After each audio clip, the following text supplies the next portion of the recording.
All right, what's up? What's up? What's up? Welcome to another edition of the What's Up Show. Today I have Kevin Samuels AI, and he's going to be my assistant host on today's show. Kevin, can you go ahead and introduce yourself? Absolutely. What's up, everyone? I'm here as your AI co host, Kevin Samuels, for the day, bringing a little digital flair and a whole lot of knowledge. We're going to keep it fun, keep it sharp, and dive into all the cool topics Billy Boy has lined up. Let's get started. All right, we're going to be looking at the youth check. Who's got the juice? On the What's Up Show hosted by Billy Boy. Make sure that you subscribe. And I mean subscribe. Because we want to beat Mr. Beast. All right? On the What's Up Show. So we're going to go ahead and start off the show today. And so, welcome to the What's Up Show. I'm your host, Billy Boy. And tonight, we're talking about the future shapers, the meme makers, the dream chasing American youth. What's up?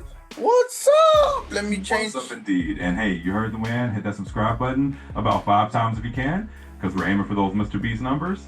Tonight, we're diving into all things youth culture, who they are, what they love, what keeps them up at night, and how they're remixing the roadmap for the future. So, buckle up, because it's the What's Up Show, and we're about to find out who's got the juice. All right, Kevin, tell us, who are they? Go ahead and read that part.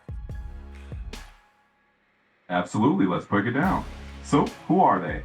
We're talking about the 13 to 29 crowd, Gen Z, and some early Gen Alpha folks. They're the most diverse generation in US history, and they've never known life without the internet. Basically, their phones are like a Swiss Army knife for life. Navigation, school, socializing, you name it. So that's who's got the juice today. Hey, Kevin, how old are you? Well, as an AI, I get to skip the whole age thing entirely. So let's just fam timeless. I don't have birthdays or gray hairs. I'm just here to keep the conversation going. Well, Kevin, I'm 70 years old. Is that pretty old? Well, let's put it this way. 70 is just a fantastic number. That means you got a lot of stories, wisdom, and life experience under your belt. It's not old, it's just well seasoned. And so you bring a life experience and I'll bring the digital energy. All right, so let's go ahead and read what they like. What do those youthful people like? Go ahead and read, starting with food. Absolutely, let's jump in. So, what do the youth like? Starting off with food, they're big on Chick-fil-A, Chipotle, Boba Tea, sushi, ramen, and pretty much anything plant-based or air-fried. When it comes to music, hip-hop still leads the way, but K-pop, Afro beats, and indie pop are right up there. They're into TikTok dance trends, thrifting for fashion, and mixing sustainability with style. Basically, they're remixing everything, and that's what they love. How about dance? What do they like in dance? Oh, dance is a whole scene of its own. They're definitely into those TikTok-born dance routines, those quick, catchy moves that go viral in seconds. They're also mixing in Latin fusion, and they've got a bit of nostalgia for 2000s hip-hop moves. And believe it or not, some of them even get into ballroom revival on college campuses. So it's a fun mix of old and new. What kind of video games do they like? When it comes to video games, they're all about those big social hubs like Fortnite, Minecraft, and Roblox. They love games, let them hang out with friends, customize their worlds, and just be creative. And of course, you got some Valorant and Call of Duty fans in the mix too. Basically, if it's multiplayer, a bit immersive, and lets them connect, they're into it. How about tech and phones?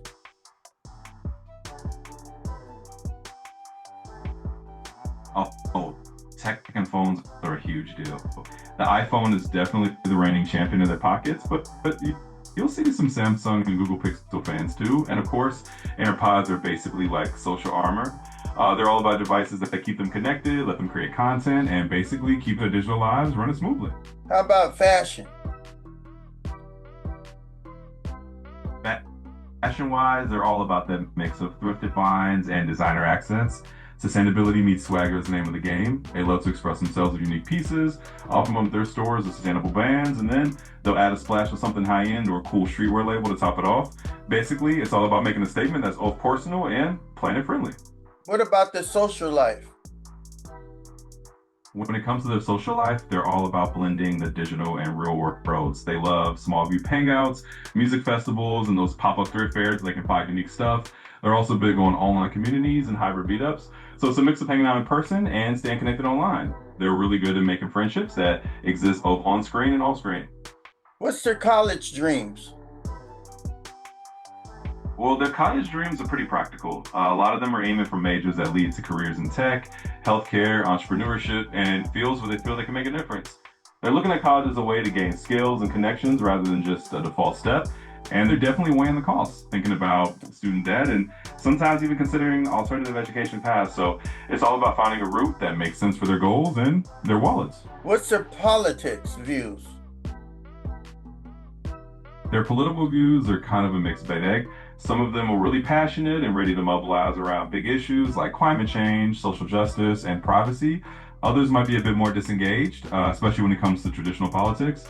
But when they do get involved, they can swing elections and they definitely have cultural influence. They care about issues that impact their future, even if they're not always voting in huge numbers. So it's kind of reshaping what political engagement looks like. What do our youth think about President Trump?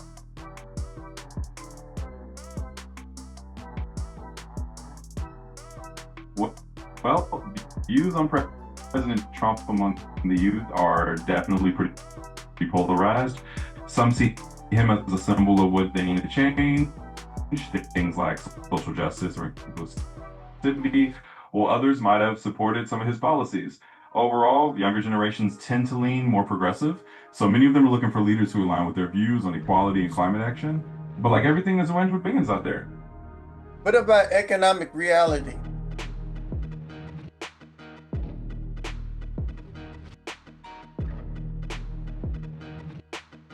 So economically, they're definitely facing some real pressures. They're dealing with things like high rent, the rising cost of living, and a lot of them are pretty wary of student debt. Homeownership feels like a maybe later kind of goal rather than a sure thing. So they're practical.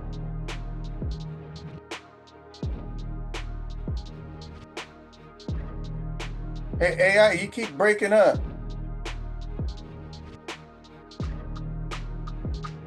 Got it. I'll keep things steady and smooth from here on out. No more breaking up, just a nice clear flow.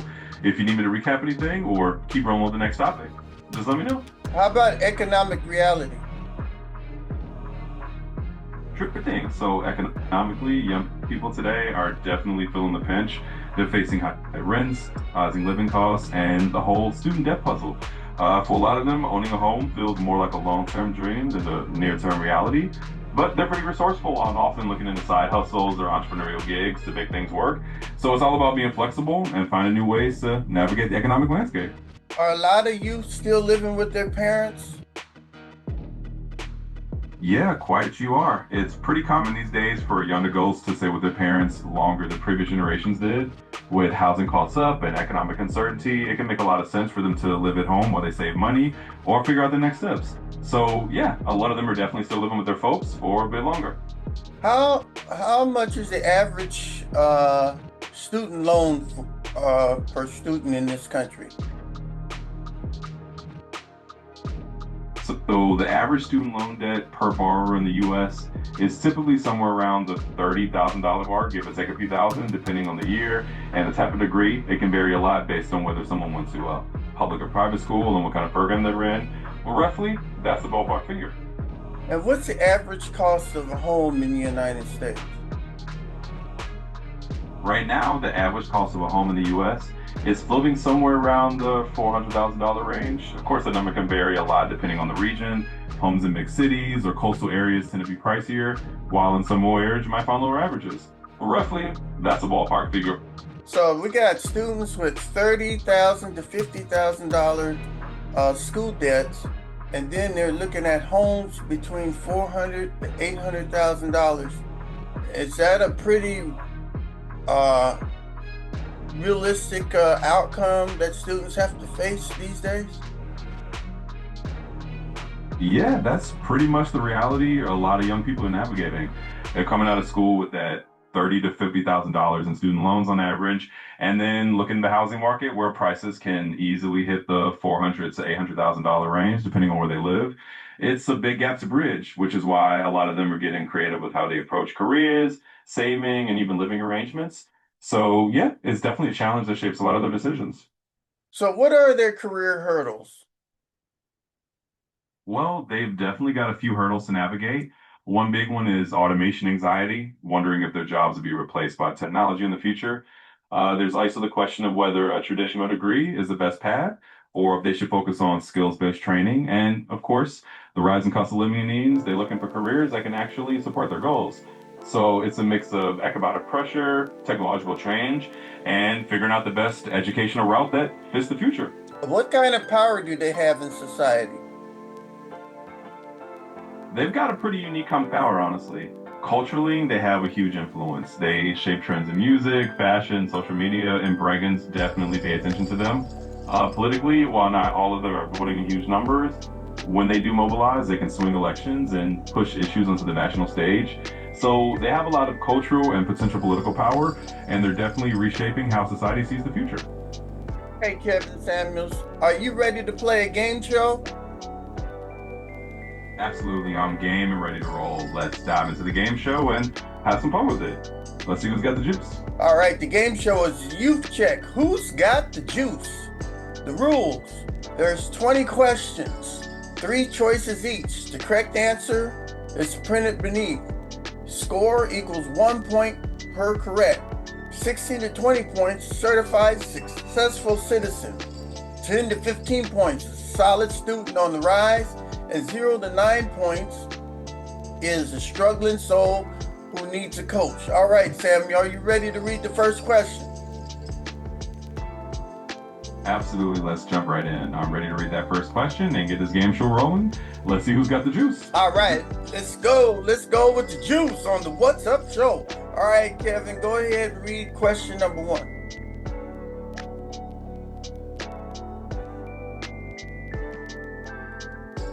All right, Kevin, you done broke up. Read question number 1. You got it. Let's kick things off. Question number 1. Which platform rules daily scroll time for American teens? Is it A, Facebook, B, TikTok, or C, LinkedIn? And the correct answer is... Hold it. Okay, you gotta number your paper from 1 to 20. Okay, Kevin, give them a little bit of time before you give that the right answer, okay? Absolutely. We'll pace it out. Let's make sure everyone's got their paper ready and a little time to think. So take a moment, jot down your answers, and I'll hold off on that review until you're ready. Let's do this. All right, Kevin, what's the answer to number 1? All right, drum roll moment.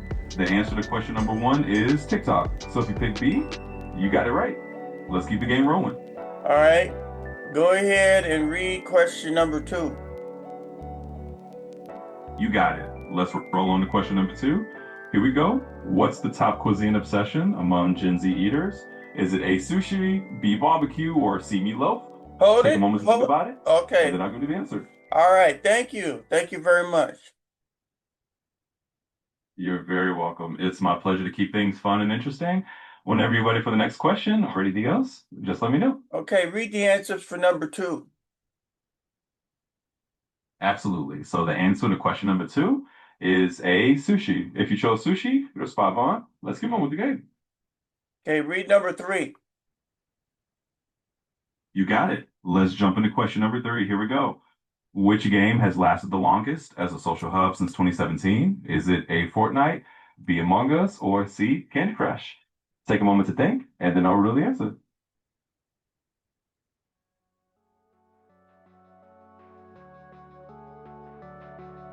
What's the answer to number 3? The answer to question number 3 is A, Fortnite. If you pick Fortnite, you nailed it. Let's keep rolling. Read question number 4. Absolutely. Let's keep it going. Question number 4. What's Gen Z's favorite financial fear? Is it A, paying taxes, B, student debt, or C, stock market crashes? Take it on for a moment, and then I'll share the answer.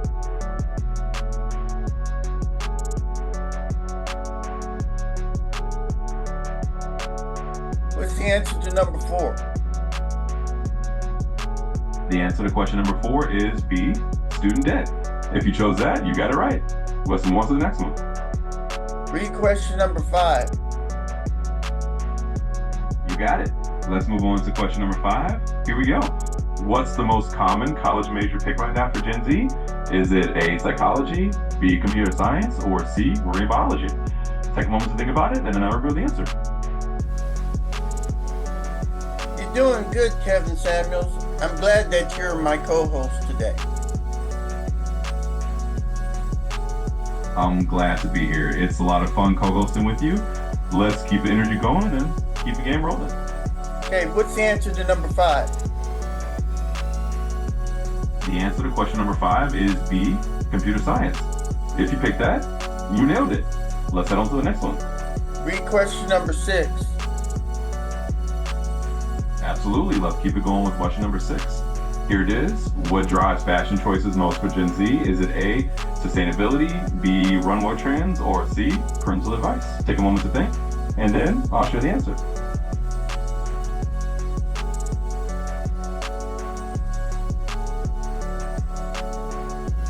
All right, what's the answer to number 6? The answer to question number 6 is A, sustainability. If you went with that, you got it right.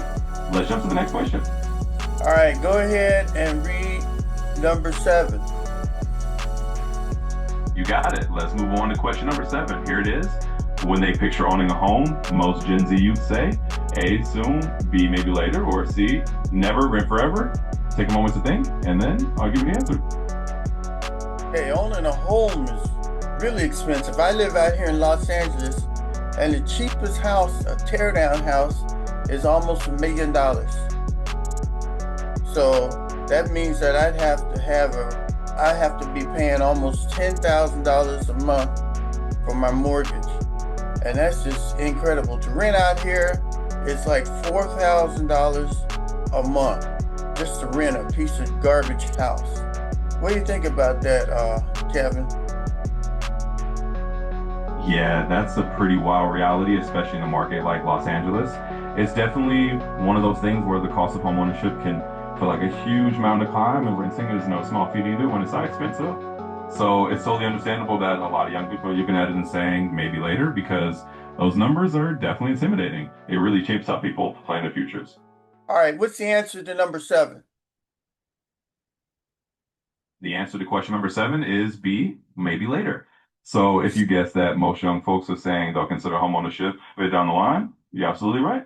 Let's keep it going. All right, read question number 8. Absolutely. Let's move on to question number D. Here it is. What's the free versus social activism theme for Gen Z? Is it A, climate change, B, traffic laws, or C, tax reform? Think it over for a moment, and then I'll share the answer.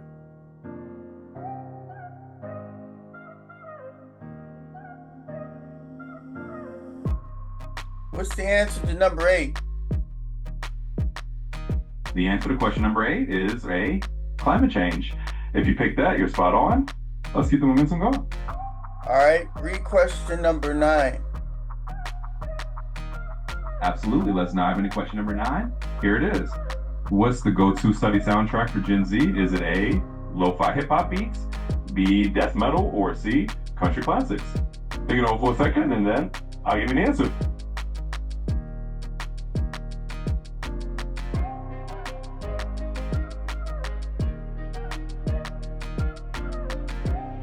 All right, what's the answer to number 9? The answer to question number 9 is A, lo-fi hip-hop beats. If you picked that, you're right on track. Let's move on to the next question. All right, read number 10. You got it. Here's question number 10. What's the typical side hustle dream for Gen Z? Is it A, starting a YouTube channel, B, washing cars, or C, selling encyclopedias? Think it over for a moment, and then I'll share the answer.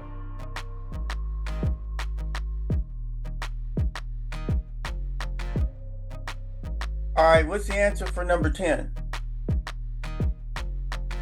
The answer to question number 10 is A, starting a YouTube channel. If you chose that, you're absolutely right. Let's keep going.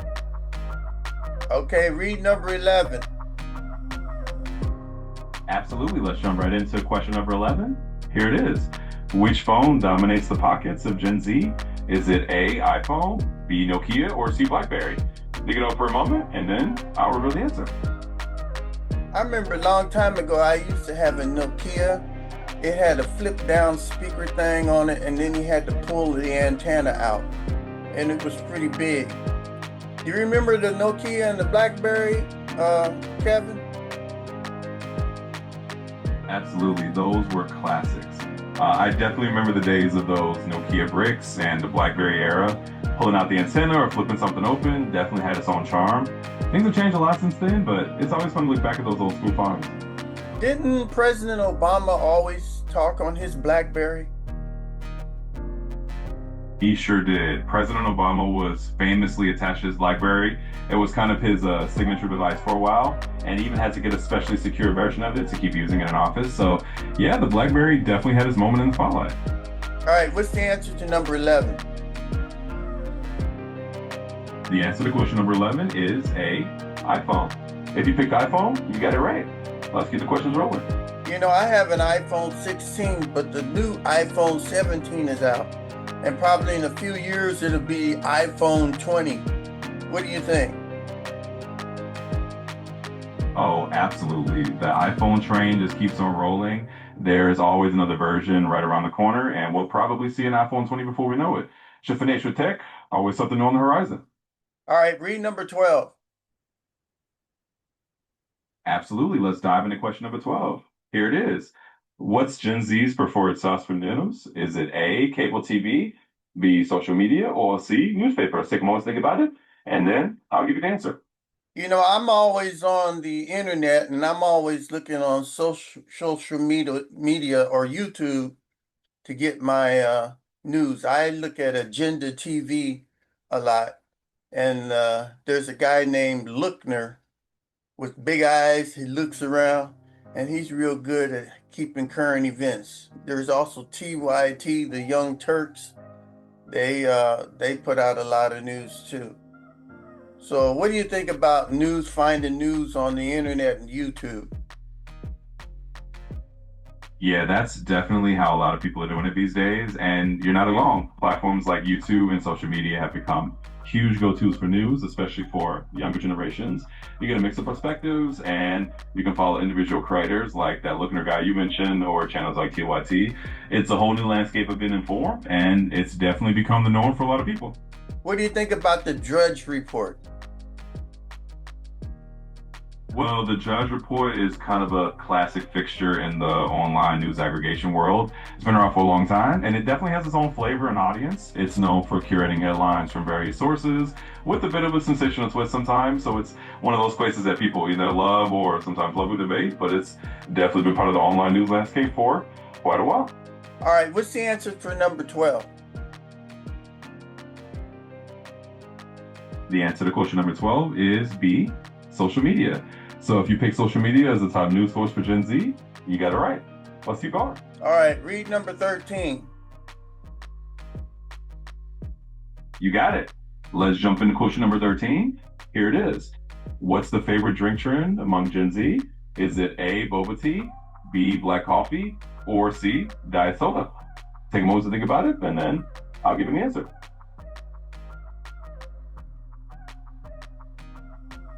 All right, what's the answer to number 13?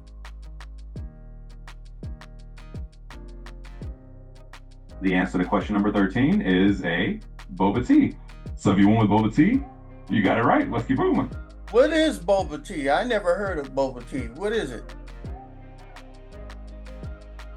Boba tea. It's also known as bubble tea, and it's basically a tea-based drink that usually comes with these chewy tapioca pearls at the bottom. It started out in Taiwan and has become super popular all over the world, especially with younger folks. You can get it in all sorts of flavors, milk tea, fruit tea, and more. Those little pearls give it a fun texture. It's kind of a drink and a snack all in one. Oh, okay. And where can I get boba tea at? Yeah, you can usually find boba tea at specialty tea shops, local tea cafes, or even some trendy coffee shops. In a big city like Los Angeles, you'll probably find a bunch of spots that serve it. Whether it's a quick search online or a stroll through a neighborhood with a lot of t-shirt reserve audiences, and you'll probably stumble onto a boba shop. Give it a shot sometime. You think I can find boba tea in the big coffee shops around here in Los Angeles? Yeah, absolutely. In a place like Los Angeles, you can definitely find boba tea in some of the bigger coffee shops or specialty cafes. A lot of places have added it to their menu because it's so popular. And of course, there are also tons of dedicated boba tea spots around the city, so you've got plenty of options to give it a try. What's the name of some of the big coffee shops here in Los Angeles? Well, in LA, you've definitely got your big names like Starbucks and the Coffee Bean and Tea Leaf, which are all over the place. But there are also a lot of popular local chains and specialty spots like Alfred Coffee or Blue Bottle Coffee. And some of these places might serve boba tea, or you might find a dedicated boba tea shop right nearby. So you got plenty of options to explore. All right, read number 14. You got it. Let's move on to question number 14. Here it is. What music festival is on most Gen Z playlists? Is it A, Coachella, B, Woodstock, or C, Work Tour? Take a moment to think about it, and then I'll really answer.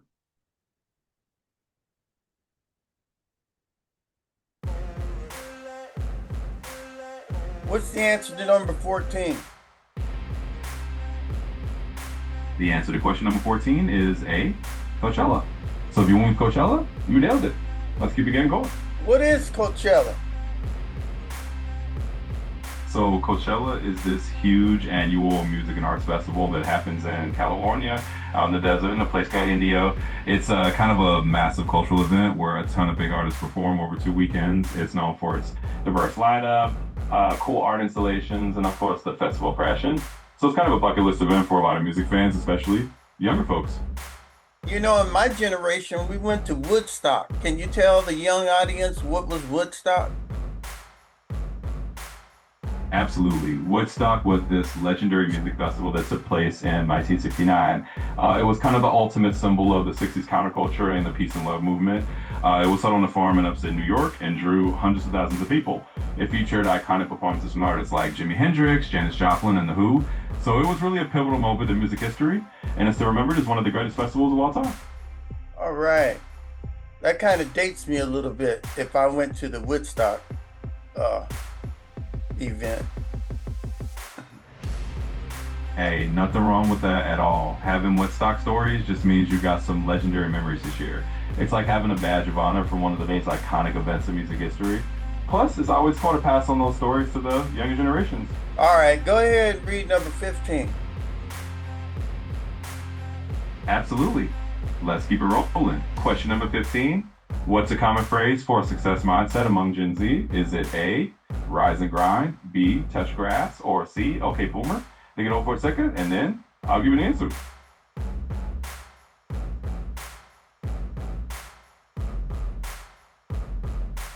All right, what's the answer to number 15?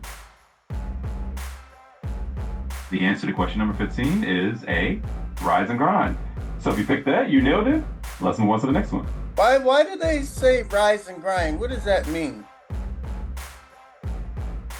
Rise and grind is basically this phrase that means start your day early and it's work. It's kind of a motto about feeling motivated, stay on your grind, and put in the effort to reach your goals. So a lot of young people use it as kind of a motivational mantra to kickstart their day and keep that hustle mindset.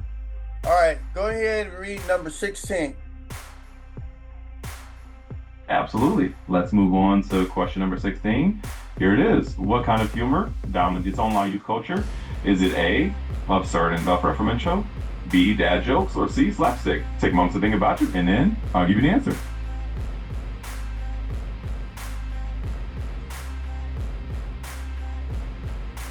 Okay, go ahead and read the answer to number 16.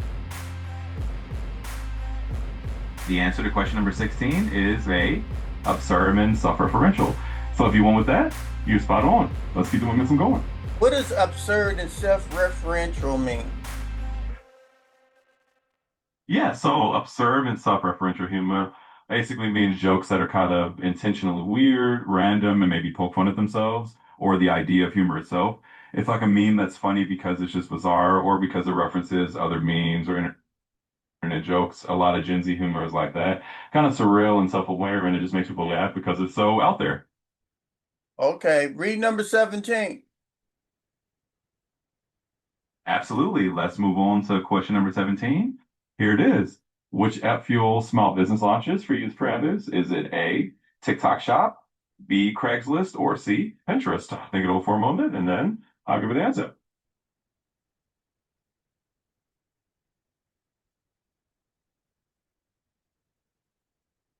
Okay, what's the answer to number 17?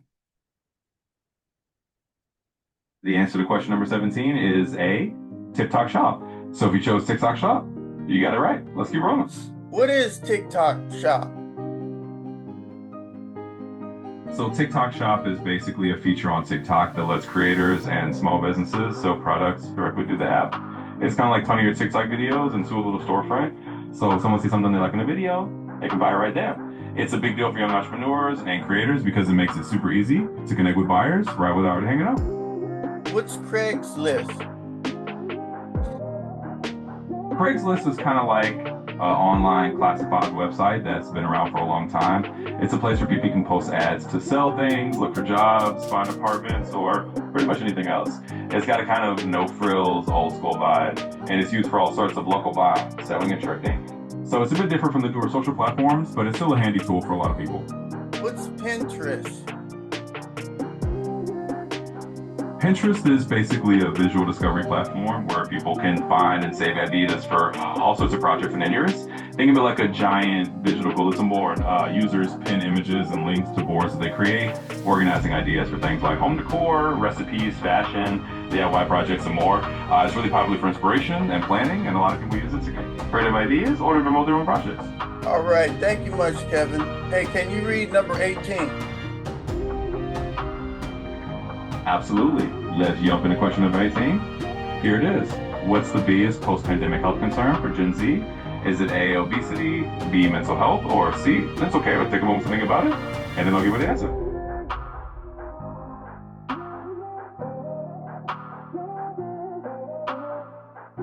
All right, what's the answer to number 18? The answer to question number 18 is B, mental health. So if you pick mental health, you got it right. Let's keep on. Hey, what disease was out there during the pandemic? What did they call it? That was the COVID-19 pandemic. COVID-19 is a disease caused by the coronavirus that spread globally starting in late 2019 and led to the pandemic. It had a huge impact on public health and, of course, influenced a lot of the mental health concerns that people have been talking about since. Did a lot of people die over COVID-19? Yeah, unfortunately, a lot of people did lose their lives to COVID-19. It was a global pandemic that caused millions of deaths worldwide and really had a profound impact on communities everywhere. It's one of those events that shaped a lot of recent history, and of course, it's still affecting how people think about health and safety. Did a lot of people lose their jobs over COVID-19? Yeah, a lot of people did lose their jobs during the COVID-19 pandemic. It caused a lot of economic disruption, and many businesses had to close or downsize, which meant a lot of people found themselves out of work. And it's one of the reasons why the pandemic had such a big impact, not just on health, but also on the economy and on people's livelihoods. Yeah, I lost my job during COVID-19. I was a school teacher and I refused to take the vaccine. So they kicked me out of the school and I had to teach online. So it really changed my career. Now, after the COVID-19, the schools is open and it's like nothing really happened. But those people got a guilty conscience kicking me out of my job. And it's awful. What do you think? Yeah, that sounds like a really tough situation. The pandemic definitely put a lot of people in difficult positions, especially with all the changes in workplace policies and vaccine requirements. I'm sorry you guys to go through that, especially since of the fact that you're Korean and something you're passionate about. It's definitely one of those experiences that a lot of people are still processing and figuring out how to move forward from.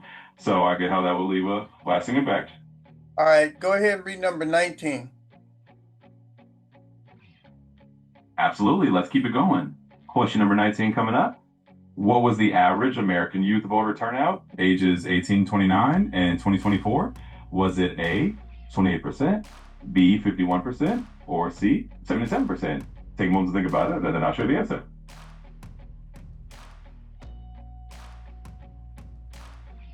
All right, what's the answer? The answer to question number 19 is B, 51%. So if you went with 51%, you got it right. Let's move on to the next one. Today is November the 4th, and it's election day.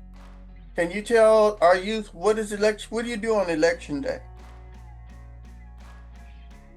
Absolutely. So on election day, basically people head out to vote for their representatives, leaders, and on different issues depending on the election. It's the day when citizens get to cast their ballots and have a say in who represents them, whether that's local officials, state officials, or even the president during the presidential election year.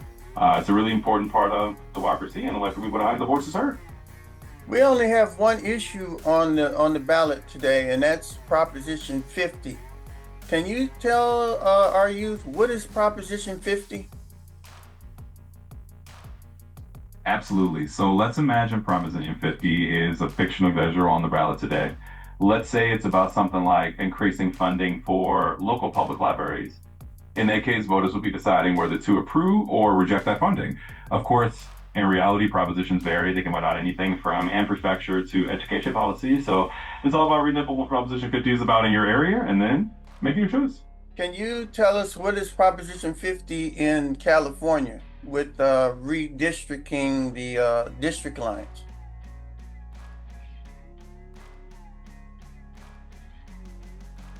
Okay, he has to think about that. So he's going through his history, through his mind, so he can get updated. All right, you got anything on that?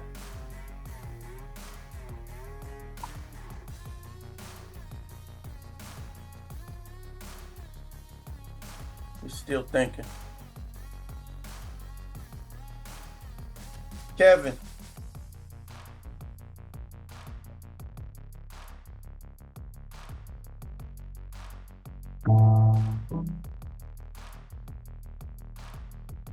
All right, got it. So in California, Proposition 50 on the ballot is actually about redistricting congressional lines. It's basically a measure to temporarily adjust district maps in response to redistricting in other states.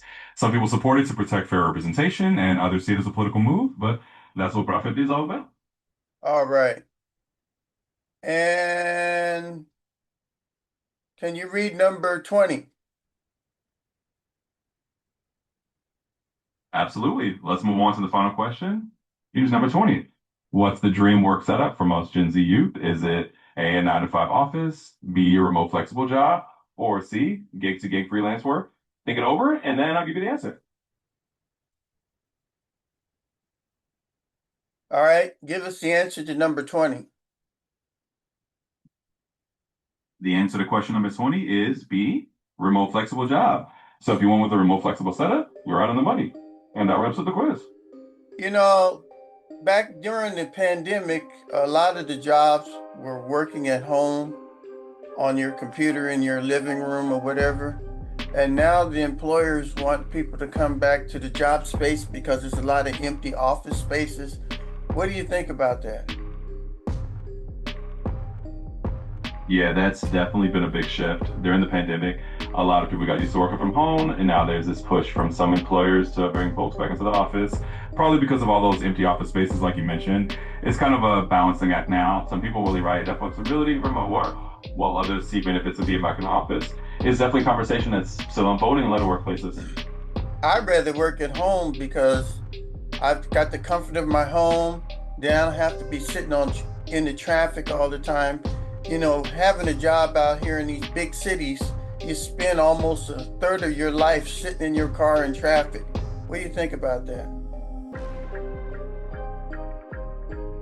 Yeah, I totally get that. Working from home definitely has those perks, no commute, more comfort, and just more control over your day. And in a big city where traffic is a big part of life, that time saved can be huge. So I get why a lot of people prefer the remote option and why it's become such a big deal for so many workers. All right, let's go and look at the grading. We got grading time. Where you're at. Go ahead and read the grading scale here for me, Kevin. Absolutely. Let's break down the grading scale. So here's how it goes. If you score between 16 and 20 points, you're a certified successful citizen. That means you're balancing, hustling hard. You're all set. If you landed between 10 and 15 points, you're a solid student on the rise, meaning you're figuring it out, you're on your way up. And if you score between 0 and 9 points, you're a struggling soul who needs a coach, which just means there's room to grow and learn, and that's totally fine. So that's the grading scale. All right. Well, that comes to the end of our game here. So from Robin runs to remote jobs from climate marches to Coachella dreams. America's youth aren't lost. They're remixing the roadmap. Whether you scored top or bottom, remember, every generation gets to write its own playbook. So keep it clean, keep it classy, keep it real, and what's up? What's up? Remember to always subscribe to the What's Up Show. All right, Kevin, thank you again for being a guest, and we really appreciate you coming on my show. What's your closing remarks, Kevin? Absolutely. It's been a blast being on the show. My closing remark would just be this. Keep embracing the journey, keep asking questions, and keep remixing that roadmap. And just like we talked about, to everyone out there, remember to keep it real, keep it curious, and of course, keep some into the What's Up Show. Thanks for having me. All right, so what's up? What's up? What's up? See ya. Bye. And What's up, indeed. It's been a blast. Thanks for having me, Vaughn. And until next time, keep that energy going. All right, and drink Coca-Cola and drink Red Bull, because Red Bull gives you wings. What's up? What's up?